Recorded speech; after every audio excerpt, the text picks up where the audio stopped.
अगर आप अपने बैंक फिक्स डिपॉजिट के रिटर्न से खुश नहीं हैं और आप एक ऐसे इन्वेस्टमेंट एवेन्यूज की तलाश कर रहे हैं जहां पे आपको बैंक फिक्स डिपॉजिट से अच्छा रिटर्न मिले बिना किसी रिस्क के, तो ये वीडियो आपके लिए लाभदायक होगा। इस वीडियो में मैं आपको कुछ ऐसे एवेन्यूज बताऊंगा जहां पे आप अपना पैसे को इन्वेस्ट या सेव कर सकते हैं और अच्छा टैक्स एफिशिएंट रिटर्न भी बना सकते हैं।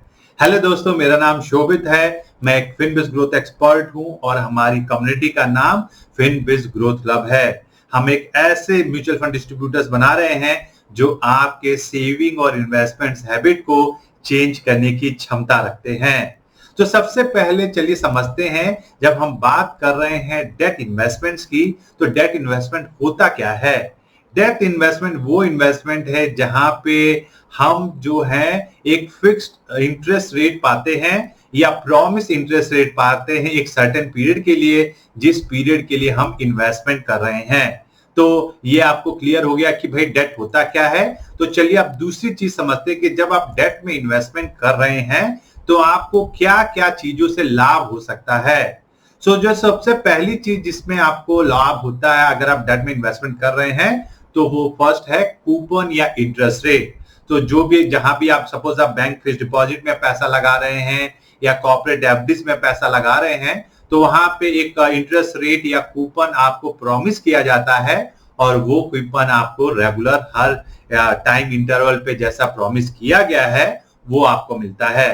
लेकिन कुछ ऐसे भी एवेन्यूज हैं जहां पे आपको कूपन या इंटरेस्ट के साथ साथ कैपिटल एप्रिसिएशन भी मिलता है। उसका मतलब क्या कि सपोज आज आपने 100 रुपए का इन्वेस्टमेंट किया और आपको इंटरेस्ट रेगुलर इंटरवल पे आ रहा है। इसके अलावा चांसेस फ्यूचर में ये भी है कि आपका 100 रुपए की जो इन्वेस्टमेंट थी उसकी मार्केट वैल्यू बढ़ के 110 या 120 रुपए हो जाए। तो आपको दो तरीके से फायदे होते हैं, एक तो आपको इंटरेस्ट मिलता है, दूसरा आपका इन्वेस्टमेंट की वैल्यू बढ़ती है जिसको हम कैपिटल या एप्रिसिएशन बोलते हैं। हम आपको कुछ इन्वेस्टमेंट एवेन्यूज बताएंगे जहां पे आपको कैपिटल एप्रिसिएशन के भी चांसेस रहेंगे ताकि आपको दो तरीके से फायदे हो सके। तो अभी हमको समझ में आ गया, हमारा फंडामेंटल क्लियर है कि अगर हमें डेट में इन्वेस्टमेंट कर रहे हैं तो डेट होते क्या हैं और उसमें किस तरीके से हमें फायदा हो सकता है। तो चलिए मैं जो सबसे पहला इन्वेस्टमेंट एवेन्यू आपके साथ शेयर करना चाहूंगा आज, वो है RBI floating rate bonds. Now ये बॉन्ड्स क्या होते हैं? ये बॉन्ड्स होते हैं जो आरबीआई फ्लोट कर रही है, जहां पे आपको अपने बैंक फिक्स डिपॉजिट से अच्छा इंटरेस्ट मिल सकता है। और क्योंकि ये आरबीआई द्वारा मार्केट में लाया जाता है तो यहाँ पे आपका रिस्क बहुत ही कम या जीरो के बराबर होता है। अगर आप बैंक फिक्स डिपॉजिट्स में रिस्क नहीं महसूस करते, तो क्योंकि ये तो आरबीआई द्वारा मार्केट में लाया गया है, तो यहाँ पे भी आपका जो रिस्क है बहुत कम या जीरो के बराबर है। इस बॉन्ड्स के फीचर्स क्या होते हैं? जैसे कि नाम बोल रहा है, ये फ्लोटिंग रेट बॉन्ड है। इसका मतलब इसमें आपको जो इंटरेस्ट रेट मिलता है वो मार्केट में जो इंटरेस्ट रेट है, जिस रेट पे सरकार पैसा बोरो करती है, उस पे डिपेंडेंट होता है।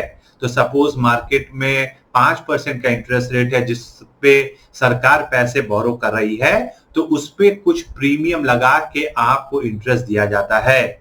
आज के डेट में जो ये प्रीमियम है वो है 1.22% का। जो भी रेट पे सरकार बोरो कर रही है प्लस 1.22% एक्स्ट्रा इंटरेस्ट दे के इस बॉन्ड में आपको फाइनल बेनिफिट मिलता है। तो अगर अभी आज आप रेट देखें तो ये 7.42% का है, जो मार्केट में फिक्स डिपॉजिट्स हैं ये उससे बहुत बेटर इन्वेस्टमेंट ऑप्शन है और इसको आपको एक्सप्लोर करना चाहिए। कुछ और खास बात है आपको इस बॉन्ड्स की जो समझनी है, that is floating rate bonds की, कि इनका जो मैच्योरिटी पीरियड होता है वो 7 साल का होता है और जो लिक्विडिटी ऑप्शन है, इसका मतलब कब आप पैसे निकाल सकते हैं, ये आपको 4, 5 या 6 साल के बीच में मिल सकता है, डिपेंडिंग अपॉन आपकी एज क्या है। अगर आप सीनियर सिटीजन हैं तो आपको लिक्विडिटी के ऑप्शंस मिलते हैं। तो ये एक अच्छा एवेन्यूज है जहां पे आपको बेटर रिटर्न मिलता है और आपको ज्यादा रिस्क भी नहीं लेना पड़ता। अगर आप आरबीआई फ्लोटिंग रेट बॉन्ड्स में इन्वेस्ट करना चाहते हैं तो आसान तरीका है कि आप किसी भी नेशनलाइज्ड बैंक या private bank like axis bank, HDFC bank में जाएं और उनको बॉन्ड लेजर अकाउंट खोलने के लिए रिक्वेस्ट करें। वो आपको एक फॉर्म देंगे, आप उस फॉर्म को फिल कर सकते हैं और वहां से आपका बॉन्ड लेजर अकाउंट जब खुल जाता है तो आप वहां पे इन्वेस्टमेंट कर सकते हैं। आप कैश के द्वारा भी कर सकते हैं एज वेल एज आप ऑनलाइन मीडियम से भी इन्वेस्टमेंट कर पाएंगे। तो मैं चाहता हूं कि आप आरबीआई फ्लोटिंग रेट बॉन्ड को जरूर देखें, स्पेशली आज के समय में जहां पे इंटरेस्ट रेट बढ़ रहे हैं और जो बोरोइंग कॉस्ट है सरकार की बढ़ रही है, तो इसमें फ्यूचर में भी आपको अच्छा रिटर्न मिल सकता है। अब चलिए बात करते हैं कि इसमें आपको टैक्स कितना देना है। जो भी इंटरेस्ट आपको मिलता है वो फुल्ली टैक्सेबल है, मतलब अब जो आपको इंटरेस्ट आ रहा है वो आपकी इनकम में जुड़ेगा और आपको अपने टैक्स स्लैब के हिसाब से उसमें टैक्स भरना पड़ेगा जब आप अपनी टैक्स फाइलिंग करते हैं। तो आपको ये पता चल गया। अब चलिए मैं दूसरी तरीके बताता हूं जहां से आप आरबीआई फ्लोटिंग रेट बॉन्ड्स को खरीद सकते हैं। एक आरबीआई ने रिटेल इन्वेस्टर के लिए एक बहुत अच्छा प्लेटफॉर्म बनाया है जहां से रिटेल इन्वेस्टर भी अपना इन्वेस्टमेंट कर सकते हैं, जिसको बोलते हैं आरबीआई रिटेल डायरेक्ट। इस प्लेटफॉर्म से आप सिर्फ ना आरबीआई फ्लोटिंग रेट बॉन्ड्स में लेकिन दूसरे सरकारी बॉन्ड्स में भी इन्वेस्ट कर सकते हैं। और चलिए मैं आपको एक दूसरा बॉन्ड्स बताता हूं जो सरकार द्वारा या आरबीआई द्वारा मार्केट में लाया जाता है, जिसको आपको कंसीडर करना चाहिए, जो है लिस्टेड गवर्नमेंट सिक्योरिटीज। सपोज जो भी सरकार बोरो कर रही है जो लिस्टेड है, आप उसमें भी इन्वेस्टमेंट कर सकते हैं और वहां पे भी आपको अच्छा इंटरेस्ट रेट मिल सकता है। अगर मैं कहूं तो अगर आप आज की सिनेरियो में देखें तो 2024 का जो गवर्नमेंट सिक्योरिटी है वहां पे आपको 7.19% का रिटर्न मिल सकता है। अगर आप 2027 गवर्नमेंट सिक्योरिटीज की बात करें तो 7.40% का मिल सकता है। सो जीएस का मतलब है गवर्नमेंट सिक्योरिटीज। अगर आप सरकार के पेपर्स को खरीदते हैं, बॉन्ड में इन्वेस्टमेंट करेंगे तो आपको अपने बैंक फिक्स डिपॉजिट से अच्छा रिटर्न मिल सकता है और मुझे लगता है आपको इसको एक्सप्लोर करना चाहिए। अगर आप आरबीआई रिटेल डायरेक्ट पे अपना अकाउंट खोलते हैं जो टोटली फ्री है, तो वहां से आप इन इंस्ट्रूमेंट्स में इन्वेस्टमेंट कर पाएंगे। तो ये भी एक अच्छा तरीका है। और इसमें अगर मैं टैक्स की बात करूं आपको कितना टैक्स देना पड़ेगा, तो इसमें फायदा ये है कि अगर आप लिस्टेड गवर्नमेंट सिक्योरिटीज में जब इन्वेस्टमेंट करते हैं तो आपका जो लॉन्ग टर्म कैपिटल गेन है वो 12 महीने या 365 दिन के बाद ही एप्लीकेबल होता है। तो इसका मतलब आपको जो टैक्स देना है अपने इंटरेस्ट पे जो आपको मिल रहा है वो सिर्फ 10% होता है आफ्टर 1 ईयर। दैट इज आपका जो लॉन्ग टर्म कैपिटल गेन्स बन रहा है उस पे आपको सिर्फ 10% का टैक्स भरना पड़ता है। अगर आप अपने बैंक फिक्स डिपॉजिट से कंपेयर करें तो जो बैंक फिक्स डिपॉजिट है वहां पे जो आपका टैक्स बनता है वो आपके इनकम स्लैब के हिसाब से बनता है, आपके टैक्स रेट के हिसाब से बनता है जिस भी आप टैक्स स्लैब में हैं। वेयर एज आप अगर लिस्टेड गवर्नमेंट सिक्योरिटीज खरीदते हैं तो आपका रिस्क कम है और आपका टैक्स लायबिलिटी भी कम होता है। आप 10% विदाउट इंडेक्सेशन टैक्स पे कर सकते हैं या 20% विद इंडेक्सेशन टैक्स पे कर सकते हैं जब भी आप 12 महीने से ज्यादा गवर्नमेंट सिक्योरिटीज में पैसे इन्वेस्ट करते हैं या लगाते हैं। तो आपको इसको जरूर एक्सप्लोर करना चाहिए। यहाँ से आपको एक बहुत अच्छा इन्वेस्टमेंट एवेन्यू मिल सकता है। इसके अलावा जो मैं तीसरा चाहता हूं जो आप कंसीडर करें वो है स्टेट डेवलपमेंट लोन। ये भी आप रिटेल डायरेक्ट प्लेटफॉर्म से खरीद सकते हैं। तो जो भी स्टेट गवर्नमेंट्स हैं वो भी पैसे बोरो करती हैं और वहां पे भी आप इन्वेस्टमेंट देख सकते हैं और यहाँ पे आपको गवर्नमेंट जो भारत सरकार द्वारा बोरोइंग है उससे ज्यादा इंटरेस्ट रेट मिलेगा। तो अगर आप स्लाइड पे देखें तो वहां पे आपको पता चलेगा गुजरात का 2029 का जो बॉन्ड है वो आपको 7.57% का इंटरेस्ट या रिटर्न दे सकता है। आपका जो बिहार का एसडीएल है वहां पे आपको 7.83% का वाईटीएम या एक्चुअल रिटर्न मिलता है। तो मैं चाहता हूं कि आप इसको भी जरूर एक्सप्लोर करें क्योंकि स्टेट गवर्नमेंट भी काफी सिक्योर है कंपेयर टू कॉर्पोरेट एफडीज या बैंक फिक्स डिपॉजिट्स। तो आपको जरूर इसको भी देखना चाहिए। यहाँ पे भी आपका टैक्सेशन बहुत कम होता है। ये इन सारे गवर्नमेंट सिक्योरिटी में जब आप इन्वेस्टमेंट कर रहे हैं तो यहाँ पे बैंक फिक्स डिपॉजिट की तरह टीडीएस नहीं होता। तो आपका कोई भी पैसा, जो भी इंटरेस्ट आपका बन रहा है, उस पर कोई भी पैसे की कटौती करके आपको नहीं मिलती है और आप अपना टैक्स रिटर्न फाइल करते समय उस पे जो आपका टैक्स बनता है वो आप पे कर सकते हैं।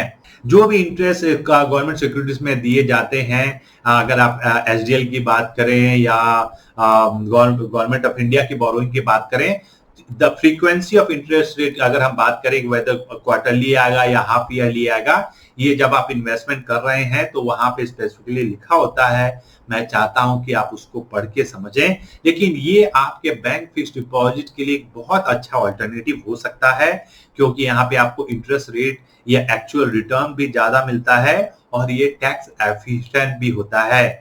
तो मैं चाहता हूं आप इसको जरूर ट्राई करें और मुझे लगता है एक अच्छा इन्वेस्टमेंट हो सकता है और आपके बैंक फिक्स डिपॉजिट का एक अच्छा ऑल्टरनेटिव हो सकता है। स्पेशली फ्लोटिंग रेट बॉन्ड्स जहां पे जो इंटरेस्ट रेट है वो मार्केट डिपेंडेंट है, तो चांसेस है कि आपका फ्यूचर में इंटरेस्ट रेट बढ़ते जाएगा। नाउ अगर मैं बैंक फिक्स डिपॉजिट की बात करूं तो मुझे लगता है इसमें ज्यादा डिस्कशन करने के लिए कुछ नहीं है, क्योंकि हम सबको बैंक फिक्स डिपॉजिट बहुत ही आसानी से पता है। बस कुछ खास चीजें जो मैं हाईलाइट करना चाहता हूं ये कि अगर आप 5 साल के लिए बैंक फिक्स डिपॉजिट करते हैं तो इससे आपका टैक्सेबल इनकम भी कम हो जाता है अंडर सेक्शन 80C। तो 1.5 लाख तक आपका जो, अगर आप 5 इयर्स लॉक इन वाले बैंक फिक्स डिपॉजिट में पैसा लगाते हैं तो आपका 80C में एग्जेम्पशन मिल सकता है। तो और बाकी तो आपको बैंक फिक्स डिपॉजिट के बारे में अच्छे से मालूम होगा। जो टैक्सेशन की अगर हम बात करें तो यहाँ जो टैक्स आपको पे करना अपने बैंक फिक्स डिपॉजिट में अकॉर्डिंग टू आपके टैक्स स्लैब पे करना है, और यहाँ पे इंटरेस्ट पे टीडीएस भी होता है।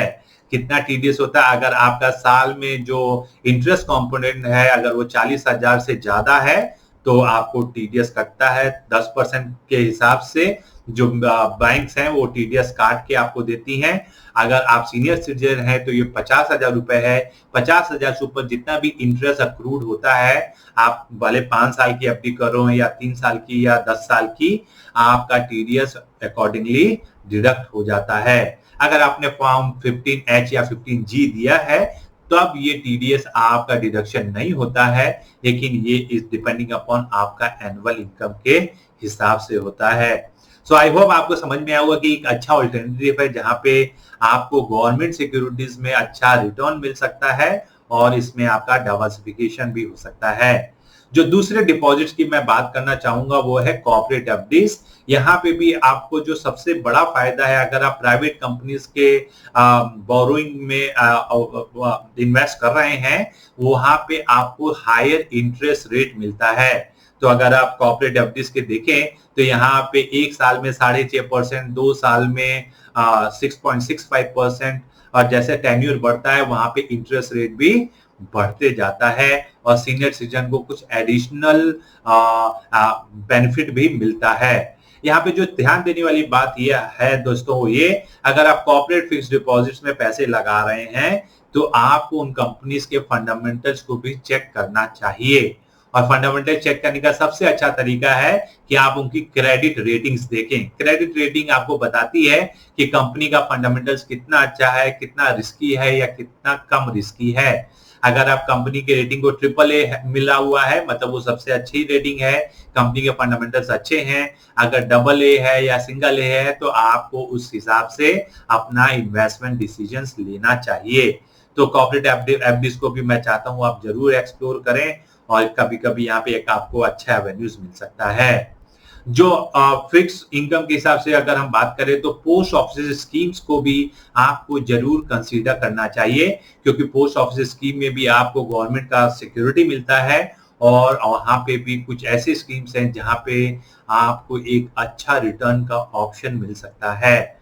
मैं वहां पे बहुत सारी स्कीमें, मैं सारी स्कीमों के बारे में नहीं बात करना चाहूंगा, लेकिन उनके पास भी 5 साल का फिक्स डिपॉजिट होता है जहां पे आपको एटीसी में आपका टैक्सेबल इनकम कम करने के ऑप्शन मिल सकते हैं, तो आपको वो भी देखना चाहिए। वहां पे भी इंटरेस्ट रेट काफी रिजनेबल होता है।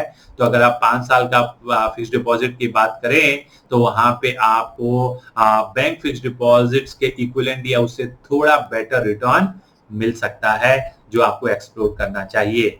जो सबसे अच्छी स्कीम है जो मैं चाहता हूं कि आप कंसिडर करें, जो लॉन्ग टर्म के लिए हो सकती है, वो है आपका प्रोविडेंट फंड्स अकाउंट और आपका सुकन्या समृद्धि योजना।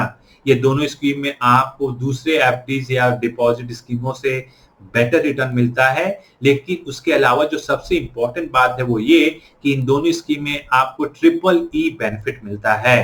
नाउ ट्रिपल ई बेनिफिट का मतलब क्या है कि आप जब इन्वेस्टमेंट कर रहे हैं तो आपको टैक्स रिबेट मिलता है, आपका जो भी इंटरेस्ट उसमें मिल रहा है उस पे आपको कोई टैक्स नहीं देना है, और जो आपको मैच्योरिटी आती है वो भी टोटली टैक्स फ्री होती है। इसीलिए इसको ट्रिपल ई बेनिफिट स्कीम बोलते हैं, एग्जाम एग्जाम एग्जाम। तो आपका पैसा जब लगा रहे हैं तभी आपको एग्जाम्पशन मिलता है, उस पर जो इंटरेस्ट मिल रहा है उस पर भी आपको एग्जाम्पशन मिलता है, और जब मैच्योरिटी पे जो पैसा मिलता है उस पर भी आपको कोई टैक्स नहीं देना पड़ता है। तो मैं चाहता हूं कि आप इन स्कीमों को भी जरूर से एक्सप्लोर करें, ये आपको एक अच्छा एवेन्यूज दे सकते हैं। चलिए अब बात करते हैं म्यूचुअल फंड्स की।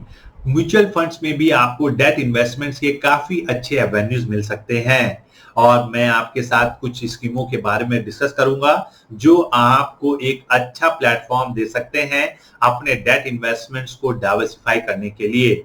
जो सबसे बड़ा लॉजिक आपको समझना है कि आपको डेट फंड्स क्यों कंसीडर करना चाहिए, वो ये कि यहाँ पे आपका इन्वेस्टमेंट काफी डाइवर्सिफाई होता है। अगर आप कंपनी के फिक्स डिपॉजिट में पैसा लगा रहे हैं, कॉर्पोरेट एफडी में लगा रहे हैं, या गवर्नमेंट के सिक्योरिटीज में लगा रहे हैं, वहां पे एक ही इंस्ट्रूमेंट में आपके पैसे जा रहे हैं। वेरएस अगर आप म्यूचुअल फंड्स में कंपेयर करें तो म्यूचुअल फंड में किसी भी म्यूचुअल फंड स्कीम का पोर्टफोलियो अगर आप उठाएंगे तो उसमें 10, 20, 30, 40, 50 कंपनियों में इन्वेस्टमेंट होता है। तो डाइवर्सिफिकेशन एक बहुत लार्ज एक्सटेंट में होता है जो आपके रिस्क को रिड्यूस कर देता है। और आफ्टर सेबी के रिसेंट गाइडलाइंस अभी डेट म्यूचुअल फंड्स में भी अगर आप देखें तो 16 टाइप के डेट म्यूचुअल फंड्स हैं जहां पे आप इन्वेस्टमेंट का ऑप्शन पा सकते हैं, पैसा लगा सकते हैं। ये जो 16 फंड्स है इनका जो क्राइटेरिया है कहां पे ये पैसे लगा सकते हैं, ये डिपेंड करता है कि किस तरीके के इंस्ट्रूमेंट्स वो इन्वेस्टमेंट कर रहे हैं। एक तो टेन्योर या मैच्योरिटी प्रोफाइल के हिसाब से, ऐसे इंस्ट्रूमेंट जहां पे 1 साल से पहले वो सिक्योरिटीज मैच्योर हो रही हैं, उसके हिसाब से जो स्कीम्स है उनका डाइवर्सिफिकेशन, उनके हिसाब से कंपनी का और उनके हिसाब से स्कीम्स का सेग्रीगेशन होता है। तो एक ओवरनाइट फंड है जहां पे 1 दिन के मैच्योरिटी के पेपर्स होते हैं। आप लिक्विड फंड्स की बात करें तो 91 डेज या उससे लेस के मैच्योरिटी पेपर्स होते हैं, so on and so fourth. जो दूसरा क्राइटेरिया होता है वो है क्वालिटी ऑफ इंस्ट्रूमेंट्स या पेपर्स जहां पे म्यूचुअल फंड स्कीम्स इन्वेस्टमेंट कर रही है। तो corporate bond funds, credit risk funds, यहाँ पे जो कंपनी के क्रेडिट क्वालिटी है उसके हिसाब से इन्वेस्टमेंट होता है, और ये भी आपके लिए एक अच्छा एवेन्यूज हो सकते हैं अपने इन्वेस्टमेंट को डाइवर्सिफाई करने के लिए और वेरियस टाइम पीरियड के लिए इन्वेस्टमेंट करने के लिए। Most of the government investments के जो ऑप्शन मैंने आपके साथ डिस्कस किए, वहां पे इन्वेस्टमेंट होराइजन 4, 5, 6 साल होना चाहिए। लेकिन म्यूचुअल फंड्स में जो इन्वेस्टमेंट ऑप्शंस हैं वो आप 1 दिन से लेके 10 साल तक कितने भी रिक्वायर्ड पीरियड के लिए स्कीम आपको मिल जाएगी। तो ये भी एक रीजन है आपको डेट म्यूचुअल फंड्स को जरूर कंसीडर करना चाहिए। जो सबसे बड़ा plus point debt mutual funds में आपको मिलता है दोस्तों, वो ये कि यहाँ पे आपको टैक्स आर्बिट्रेज बहुत ज्यादा होता है, क्योंकि यहाँ पे आपको इंडेक्सेशन बेनिफिट मिलता है जब आप डेट में इन्वेस्टमेंट कर रहे हैं। इसका मतलब क्या कि अगर आप डेट म्यूचुअल फंड्स में 3 साल से ज्यादा का इन्वेस्टमेंट करते हैं तो जो कॉस्ट इन्फ्लेशन इंडेक्स है फाइनेंशियल ईयर का, उस कॉस्ट इन्फ्लेशन इंडेक्स के आधार पे आपकी जो टैक्स लायबिलिटी है वो कम हो जाती है।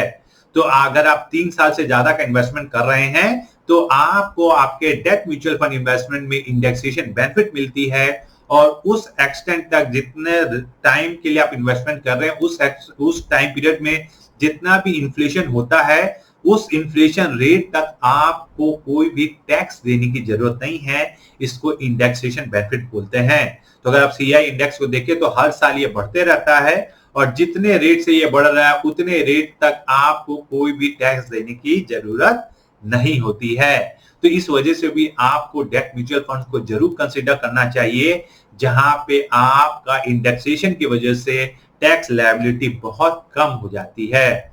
जो लास्ट डेट ऑप्शन मैं आपके साथ शेयर करना चाहता हूं, जो आपके लिए गेम चेंजर हो सकता है, वो है कॉर्पोरेट बॉन्ड्स जो ट्रेड होते हैं मार्केट में।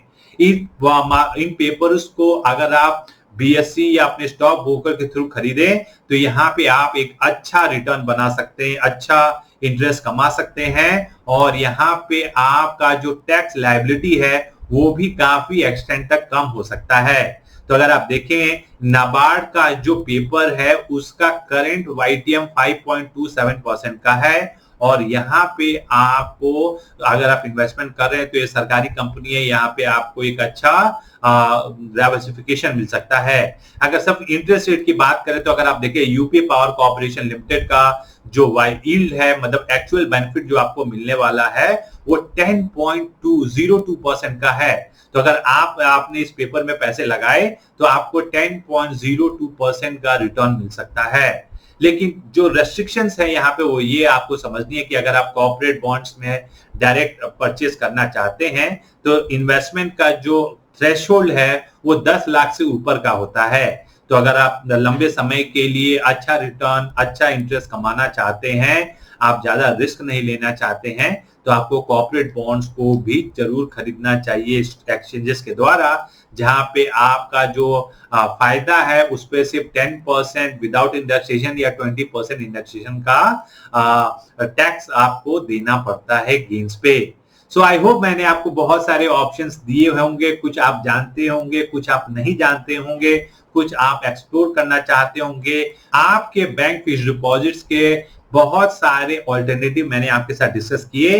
कुछ ऑप्शंस में रिस्क बिल्कुल नहीं है, कुछ ऑप्शंस में रिस्क थोड़ा सा है, कुछ ऑप्शंस में आपको टैक्स का आर्बिट्रेज ज्यादा मिल जाता है। तो आई होप आप इन सारे ऑप्शंस को एक्सप्लोर करेंगे, इनको ट्राई करेंगे और मुझे लगता है ये आपके वेल्थ क्रिएशन में एक अच्छा पाथ और इंस्ट्रूमेंट हो सकता है। अगर आपको ये इंफॉर्मेशन यूजफुल लगी हो, अगर इससे आपको इन्वेस्टमेंट जर्नी में आपको सहयोग मिलेगा, तो मैं चाहता हूं कि आप हमें थम्स अप दें, हमारे चैनल को सब्सक्राइब करें, ताकि हम जब भी कोई नया वीडियोस लेके आए आप पहले हो इस इंफॉर्मेशन को जानने के लिए। Thank you very much guys, I am going to see you next time.